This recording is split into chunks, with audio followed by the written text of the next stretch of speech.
Hey friends, how we doing today? Whew, I just got done with work.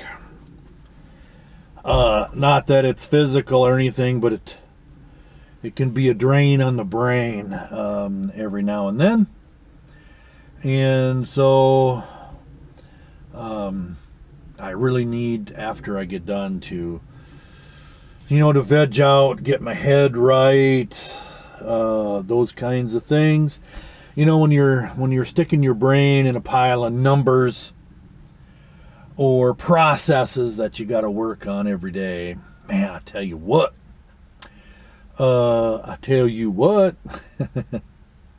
It gets difficult. It gets difficult for you to maintain focus and just get it done. Or you've probably heard, get her done. Now, I'm here to tell you right now that I'm older than that guy, all right? And I've been saying get her done since I was about 8 years old, so 50 years. So the guy didn't make that up. I'm just throwing that out there, just so's you knows. All right? Yeah, I mean, it was a saying up in central Minnesota for at least 50 years. At least. Anyway. Don't get me wrong. I like the guy's comedy. I think he's kind of funny. And he wears the right kind of clothes, right? Them cut-off shirts. I know you've seen me in a ton of videos. I've been wearing those since forever, too. Because, when you're farming, if you got sleeves, those sleeves are going to get covered in, dirt and worse. So it's better not to have no sleeves on. That's the where it started from. Cut off those sleeves and have a shirt that you could pull over the top when you're out milking cows, throwing hay bales, which I did.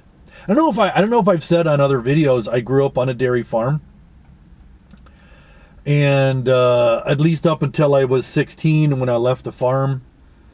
So from really about 8 until 16, I was a farm boy.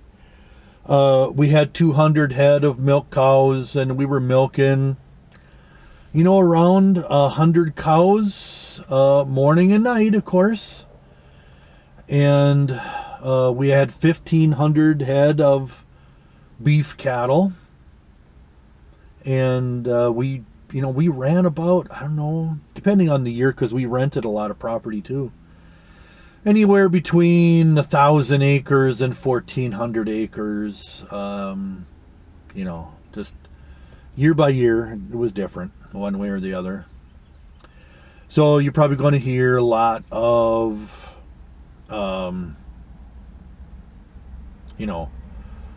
terminology that I use based on, who I am, the experiences of my life that made me who I am. And so there it is.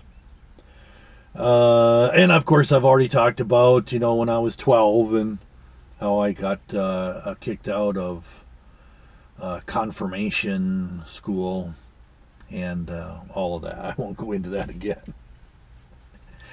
Anyway, so one of the passages that I wanted to talk about today, to really show the connectivity from religious practice to religious practice, and I really want to get more into that as I go forward, because so many things are the same from one religion to the next, and I want folks to understand that, and I think it'll help us all really come together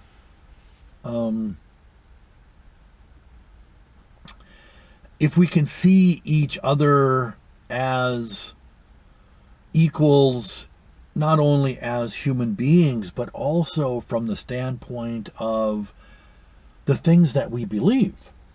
And if we can do that, really, the reasons for conflict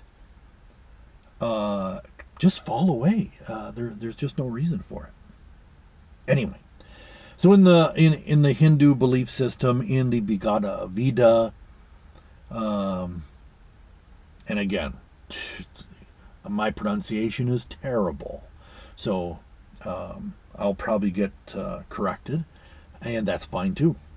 Anyway, one of the passages that really comes to mind ties back to the things that we've already been talking about. And if you remember in one of the previous videos, I was talking about how in the Gospel of Thomas, Christ had said to him that, he who understands himself is above the whole world. So, and I went into a bunch of explanations because of the surrounding words that were said, and I wanted to make sure that it was understood what was being discussed.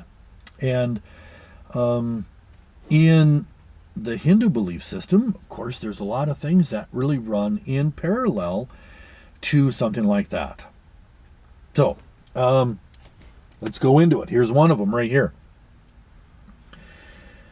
Those who by the realization of knowledge can fathom the distinction between the body, their individual consciousness, and the ultimate consciousness of which we are all connected. And then the liberation of the living from the physical world, where they become pure energy,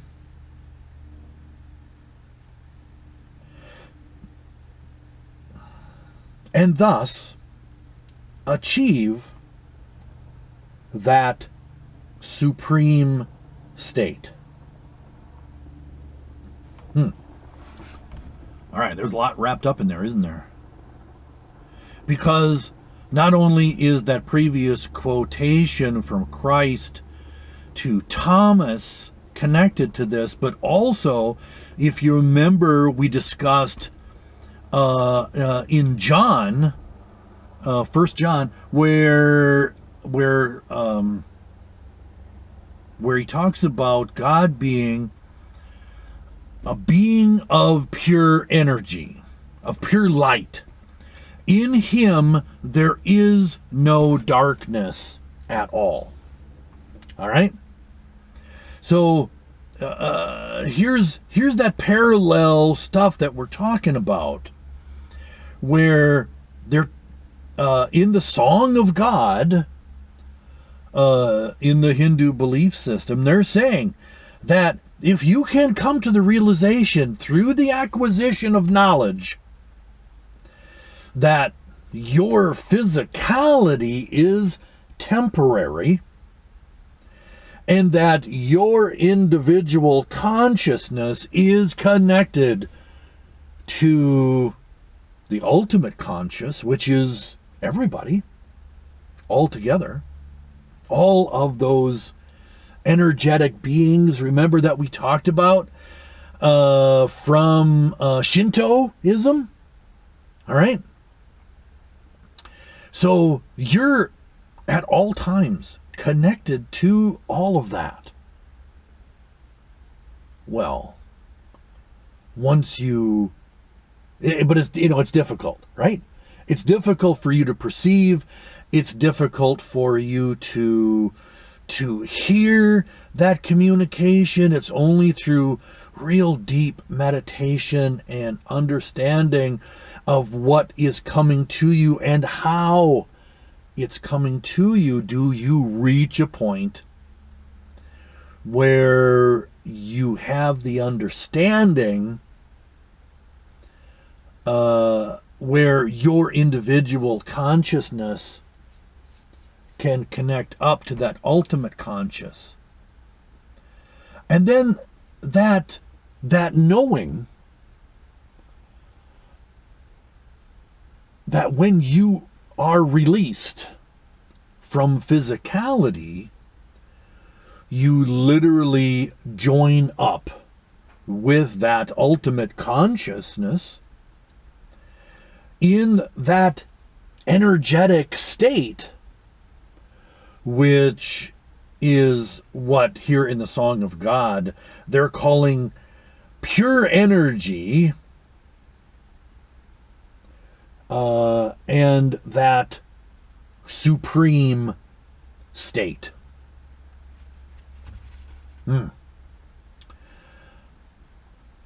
And in my discussions with folks from many different religions, this is something that is kind of across the board understood from belief system to belief system. And knowing that it is, I think that we can tie all of these paragraphs and gospels and chapters in the Song of God, or verses, whatever you want to call them, and say, okay, these things really match up with an understanding of what God is, and it goes through and it passes the test. Remember in the book that I pulled together, Of God and Man, and you can see it, of course, out on ofgodandman.org if you want to go out and look at it there, and go through those 20 questions and see if this passes the test to say, is this of God or is it of man?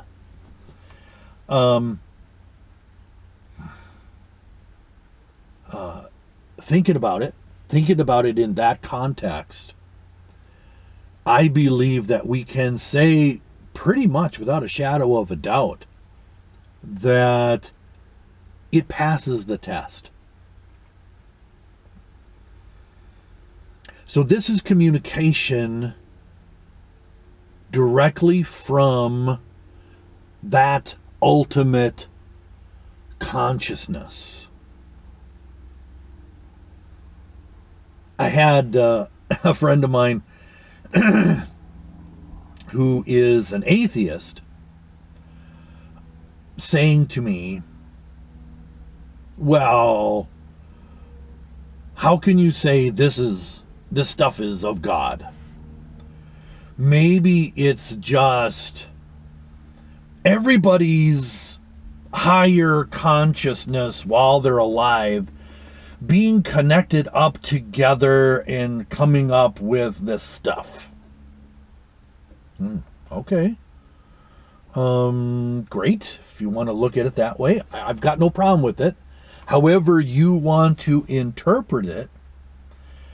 But man, if you go to that length where you can say that all living human beings are connected in some ethereal methodology, is it really that far of a step to say that there's an energetic being out there that is the transmission point for all of that conscious connectivity? I don't think it's a leap. And then I have another friend who is an agnostic And he sent me a thing earlier today, which was interesting. His name is Cameron. He lives up in Alaska, and we used to hang out at the gym together and stuff like that. So shout out to Cam. And so he sent me this passage, another passage that I was looking into. And he said, Tom, so here's the deal. Maybe there is a God and he exists, but all of the world religions out there really, none of them got it. None of them are right.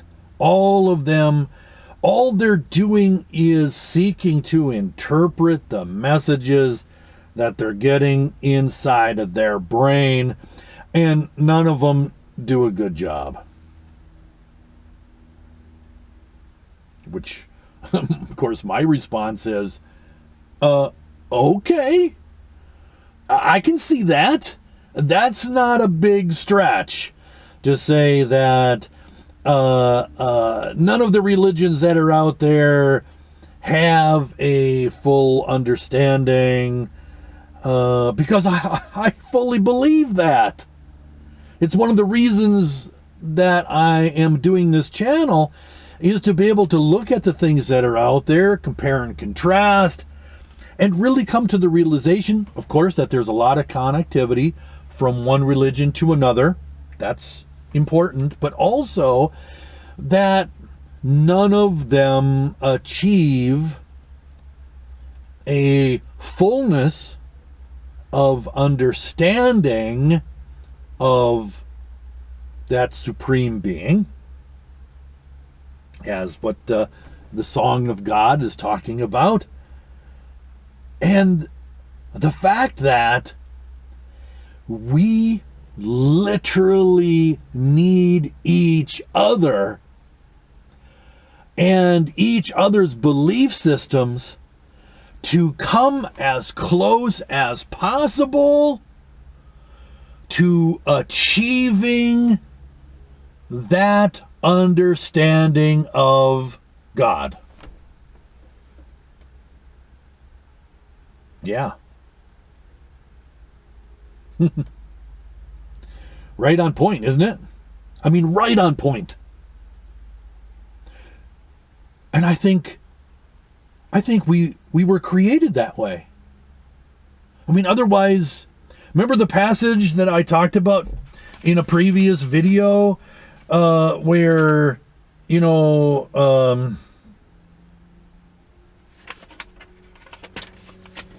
maybe it's not in here. Oh, yeah.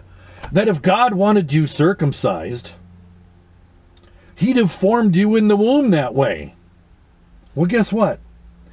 If God wanted you to be able to have a complete understanding